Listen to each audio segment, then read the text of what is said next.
Hello everybody, this is ManuS and welcome to another Legends of Runeterra metagame breakdown. It's been a bit since the last one, but with the spoiler season and the new set on the horizon, there wasn't that much point in doing like a metagame breakdown at the end for the dead format, so I figured I'll wait till we have like about a week, a bit more of a week of data for the new set, and now it's finally time to get back into it again and bring you the latest top 5 most popular decks and the top 5 highest win rate decks based on the metagame stats provided by mobalytics.com. So you can check them out yourself. As usual, there will be a link in the description down below, linking you to the metagame stats page to dive deeper into the stats and fiddle around with them on your own. It's a pretty nice tool. Alright, before we dive into it though, you know the drill. Hit the subscribe button down below if you haven't yet. Really helps the channel out, only takes a couple seconds. So yeah, please consider it. And now let me briefly tell you about today's sponsor. Today's video is sponsored by NordVPN, one of the leading virtual private network providers out there. A virtual private network keeps your data secure and yourself anonymous while using the internet. NordVPN comes with super fast servers, allows you to unlock your favorite entertainment websites like Netflix. They provide a 30-day money-back guarantee.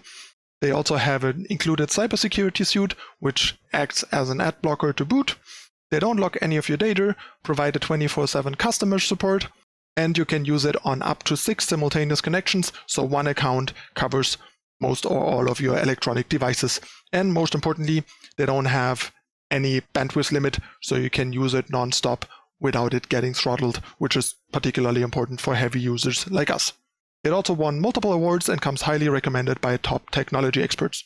So if you're still surfing online without a VPN, now is the time to change that. Get NordVPN now, 70% off for a 3-year plan, including 1 month extra for free using the code ManuS or the personalized link in the description down below. And now on to today's content. Alright, now that we got that out of the way, let's take a look. So first off, we have the sort of good old Noxus Bilgewater Twisted Fate Swain. The deck is still going pretty strong. It's one of the decks that people in the beginning of the new set actually hit master with. I think the first or second master was Twisted Fate Swain. So even with the new cards, the deck isn't really going anywhere. This seems to be the most popular list in Master right now. Keep in mind, I'm still only looking at Master sets. They're not that big yet, but after like more than a week, we already have a decent amount of Masters games, even though they're coming from like a small amount of players. So might want to keep that in mind. There will be a bit more change in the future, I think, because of that. So this list is experimenting with Death Lotus and more powder in order to sort of better combat decks like Nightfall aggro, I think. It basically cut the house spider to fit those. The one thing that I really don't like is cutting a salvage here. Seems pretty bad to me between like Twisted Fate and all those things. So I would have rather just dropped the one of Rex. Like, you really don't need 4 8 drops that bad, but I think you really want the third salvage. The more powder seems a bit iffy to me. Like, not sure how good the card is. When I tried it, it just felt a bit too situational, vulnerable, and like investing full cards into kegs just for your opponent to like blow up those and maybe like a keg you already created from deckhand with like a Val Feast or Unspeakable Horror and all that stuff isn't that great. So I do not mind the Death Lotus edition. It's a pretty solid card against lower to the ground aggression. Not so sure about the more powder though. But yeah, all in all, the deck is more or less the same as it always was. Most people still on the House Spider version, maybe fitting in a Death Lotus or two over like Riptide Rex and maybe a Noxian Fervor, stuff like that. Or what we've seen lately is 1 or 2 Noxian Guillotine for the mirror against Leviathan and stuff like that. That sort of stuff. But yeah, it's still a good deck. As you can see, it's also pretty popular. Top 5 most played at a pretty good win rate in Master currently. Over 60%, pretty strong. Next we have another old favorite that is actually doing better than in the past. It's Demacia Bilgewater Scouts, basically Bannerman Scouts with Misfortune as a splash. There are other versions that splash more, like Butcher and Petty Officer. Can't recommend that. Just makes your Bannerman like way worse, and they're really not worth it. Lower Protege is arguably almost a better card than Petty Officer anyway, and doesn't hurt your Bannerman. And in these decks, when I experimented with more than 6 1-drops, it just didn't feel that great, so can't say it's that great. Like, sure, Butcher is a particularly good 1-drop in the sense that it's kind of like the quality of a 2-drop for 1 mana if you can play it with Plunder, but still. Otherwise, this list is pretty standard. Some versions go a bit heavier on the top end and play like 2 Citria over a Pursuit and a single combat, stuff like that, but mostly the deck is more or less figured out for a while, and this list has felt pretty good.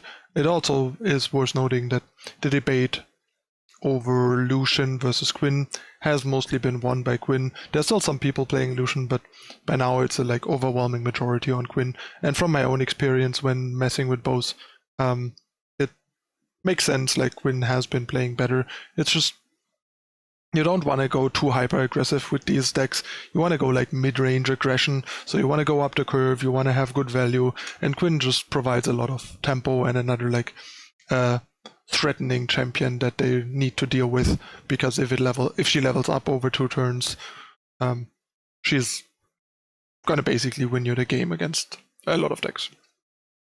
So yeah, just a very good deck. Not too surprised. There is some competition with the new like Lulu Demacia decks, so it will be seen which of the two is the better one, because I think outside of like tournament lineups where you have region restrictions, it doesn't make sense for both to exist and be super popular, so one of them has to be better than the other, and once that's settled, we'll probably see the other one decline notably, and a lot of people like switch over to the other one. It can also be depending a bit on the metagame. I can see the Lulu version be a bit more fragile without Bannerman, and cards like Young Witch are certainly much more fragile than some of the like Demacia units that you would have instead. Yeah, but as you can see, pretty popular, similar to Fate Swain. These numbers include both the Lucian and the Quinn versions, so it's like all Scout variants in one. But I figured, especially for like popularity's sake, it makes sense to lump them in together. For like win rate, for looking at win rates, it makes a bit more sense to separate them and look at like a specific list or a specific sub category of an archetype, as we will see later. But yeah, regardless, as you can see, as I lately started, I still included the win rate of these decks in terms of popularity, so you have like a comparison between like popularity and win rate, and the same way that I include the like games played for the win rate section later.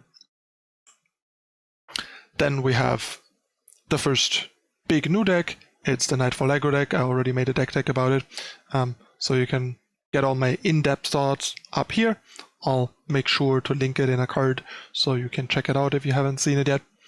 Basically, this is Nick Makes Plays list that he hit master on NA with.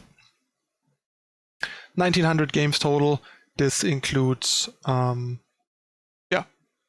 all the Nightfall variants. This is the most popular because Nick was the first to hit master with it. My list is very similar, but basically I am on 2 Spacey Stalker and 2 Sickness over the Lunari Priestess, because I really don't want like 9 3-drops in my like multi-spell Nightfall deck, and also not really like 3-cost 2/1s. Just like Lunari Priestess is a fine card, but I just don't think it's what the deck wants. While having like more cheap cards and a bit more finishing power with an additional Cygnus is kind of what you want in order to be as consistent as possible. Because I felt without the Stalkers, the Nightfall enabling can be inconsistent in a deck, then plays pretty awkwardly. But yeah, 1900 games, pretty solid win rate. And deck is struggling a bit with the rise in avalanches and stuff, because It is reasonably vulnerable to avalanches, even though it has some sequences that play around it okay. But yeah, if people like go avalanche, icequake on you, your life can get pretty rough pretty quick. But all in all, it's a pretty good deck. We'll see how it can sort of sustain itself long term. It might end up as more of a tier 2 than a tier 1 deck. We're not sure. But yeah, my win rate was pretty good over the 50 games that I played it so far, at around 66%. But that was still lower than like my sort of premium decks usually do, so can totally see it being like a good tier 2 deck, more so than a tier 1 deck. Speaking of Lulu earlier, this is the next big popular archetype. I lumped in all Demacia, Ionia, Lulu variants. This includes Lulu Shen, just Lulu, or even Lulu Quinn as variants. Basically all Lulu Demacia decks, sort of Demacia support decks. This is the best direction, I think, with Z, although I don't think this list is particularly optimal. I think that's like an early swim list. Blinding Assault, not a particularly great card. Nobody plays that anymore, would not recommend. One of Rush has some appeal, but running no Ranger's Resolve is criminal. I'm a big fan of no Shen. I tried Shen a bunch and it just doesn't feel very good. Pretty underwhelming. Also wouldn't recommend running 9 1-drops, especially Citria. Like, I tried 9 1-drops with Greenglade Caretaker with Shen, and even that didn't feel quite right. Fuzzy Caretaker is a pretty solid additional support card if you don't want Shen. I'm still testing to figure out like the final version, but I have a Lulu Z direction that I'm quite liking, and I'm still testing it a bit, generating some sample size, fine-tuning some of the final choices, and then I'll try and bring you a deck tech on this one as well to share what I learned and what I like and what I think the optimal direction for this archetype is. But as you can see, it's very popular. It's also pretty promising and pretty good, I think. As I mentioned already during the scout section, we got to figure out which one is better, or like what the strengths and weaknesses of the two are, and which one is the overall better deck probably, or at least which makes sense to play when, in like what sort of environment, because they ultimately are very similar decks trying to accomplish the same thing. Might have slightly different strengths and weaknesses, or one might be a weaker version of the other. But yeah, pretty solid win rate. Interestingly enough, if we go back, the win rate is notably lower currently than for the scouts, but I think that has a lot to do with scouts being much more figured out, while there are a lot of like worse versions in here that drag down the win rate probably. So once that's sorted out, the win rate shouldn't be too different between the decks. And if they still are, that might be an indicator towards which one makes more sense or is stronger. It's very possible that in the end, giving up Bannerman might still not be worth it. Who knows? Because you basically can't support Lulu and Bannerman at the same time, because too many of the cards you need to make Lulu good and optimize her end up being Ionia cards. If you just basically run Lulu and Zed, or like Lulu and, I don't know, Young Witch, you're probably just like a worse Bannerman deck than other Bannerman decks, so that probably doesn't make that much sense. Then, in number 1, we have the big new deck that everyone is hyped about. It's Freljord Targon, Trundle Aurelion Sol Ramp. It's a heavy ramp mid-range deck. All the ramp fans finally getting their ramp deck, can put their Wooing Stones and Catalyst of Aeons into their deck and ramp into big bad 10 mana I win the game cards. So yeah, deck is doing okay as well, 56% win rate currently. It's one of those decks that's probably overplayed because of its novelty and coolness factor. Like Aurelion Sol is awesome and really cool to play, but how strong and competitive the deck will be going forward has to be seen. It's probably more likely a like a solid tier 2 deck than a tier 1 deck, but not sure yet. The performance is certainly not as strong as the popularity as we can see here, but that can be due to a variety of factors, so don't count them out yet. But yeah, this list looks pretty good. All in all, some solid early game defenses, just stuff along the curve, trying to stay alive. What is a bit surprising in this version is that it has 0 Icequake. There might be some room for Icequake here, especially Wording Stones into turn 4 Icequake, with 3 spell mana, can be really strong and devastating, especially against these aggressive decks like Demacia and Nightfall and so on. And some people run that.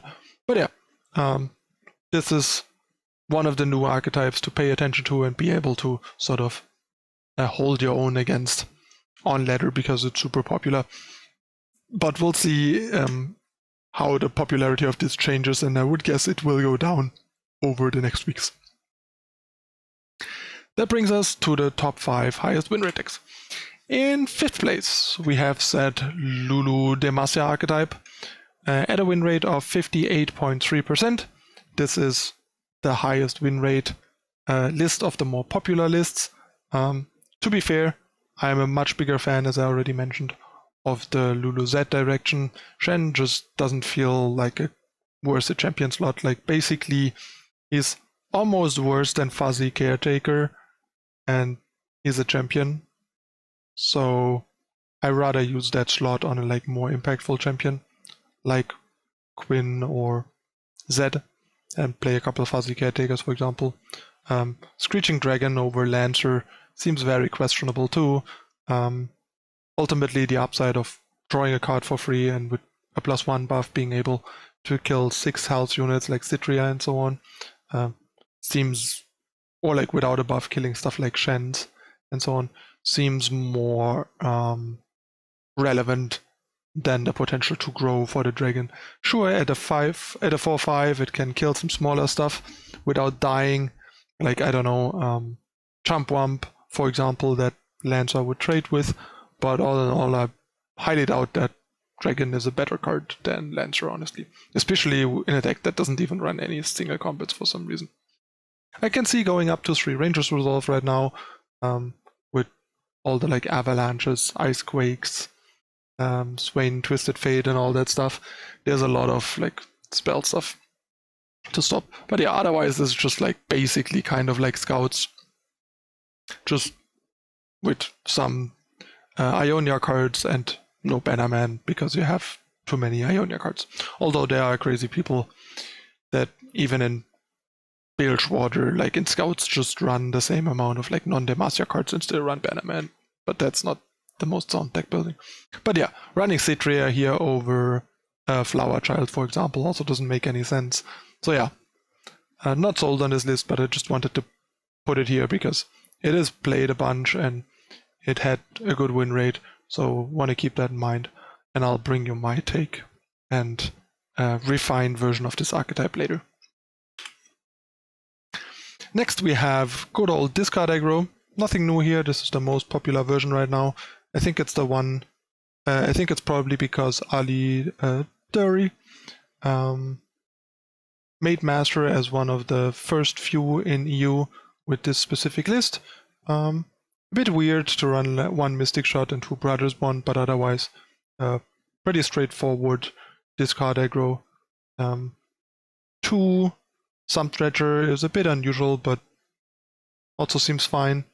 What I basically had in this similar approach is like 3 Mystic Shot, 3 Dredger, and 2 Rummage, and no Brothers Bond. But I don't have super strong opinions on how to exactly build this card aggro right now. Just some general directions. Might figure that out. I'm still not sure how good the deck is. But it seems better than before, which is nice. But it might also have just capitalized on the format being kind of like wild and experimental and people durdling around with like Aurelion Sol and stuff. And this card aggro is just very tempo efficient and explosive and kills people pretty good. And these Aurelion Sol decks don't have that many ways of dealing with the Jinx once she's leveled. But yeah, Discard aggro might be back. Don't call it a comeback yet. We'll have to wait and see. But yeah, pretty good win rate, close to 60%. That is actually really high for discard aggro on mobalytics. Like the deck even had like 50% win rate when I was spotting like close to 70% win rate over like 150 games, because apparently like the majority of people isn't doing that well with the deck, which very well might have had to do with people playing poor lists in the past, or like not playing the deck that well, since the deck actually has a lot of play to it and there's a lot you can do right or wrong with it, I think. Then we have another like interesting deck that even is sporting a new card, and it's Bilgewater Noxus sort of aggro burn. It is playing the new Jack the Winner as sort of a top-end recurring burn source, and otherwise you just play like the efficient 1 and 2 drops to beat down and burn out people. They're good burn spells, especially from Noxus, and then just Misfortune and Gangplank. We'll see if this is legit and if it's around to stay, and what the ideal version is, because my guess would be this list is not optimal. 2 Faron seems a bit heavy for a deck of this magnitude. The same, in the same vein, a bit heavy on the 5s, but at least turning like the second Faron into a third Jack might be an improvement, stuff like that. I might be experimenting with this region combination, because it's also an interesting option to have for tournaments if you don't want to run Twisted Fate Swain, or even want to like be good against Twisted Fate Swain, because this probably should be good against Twisted Fate Swain while being in the same regions, which is nice. So yeah, 60% win rate, doing pretty well here. Next we have set Twisted Fate Swain, around the same win rate, 60.7%. As I said, deck is still doing pretty well, so no surprise here. And then we have the Demacia Scouts, Misfortune Quinn. The list that we looked at earlier is what I would recommend. Just, yeah, a pretty tried and true deck that seems to have gained in positioning with the new set. So yeah, this is the highest win rate deck right now. Some people have been pretty high on it, and can totally see it. One thing of note here at the end, if you're looking at these win rates and like your performances with the decks, if your performance doesn't stack up to these win rates, there's probably a lot of room for you to learn and improve with the deck, because these win rates are usually in a lot of archetype cases, especially with higher sample sizes, on the low end, because they're dragged down by like bad lists and incompetent pilots. So they are not like the limit of how well the archetype can do. They're more like an average, or even like kind of a low ball amount of the potential performance of the deck, while a good pilot and a good version of these decks can at times easily end up in like 10%, 5 to 10% higher win rate.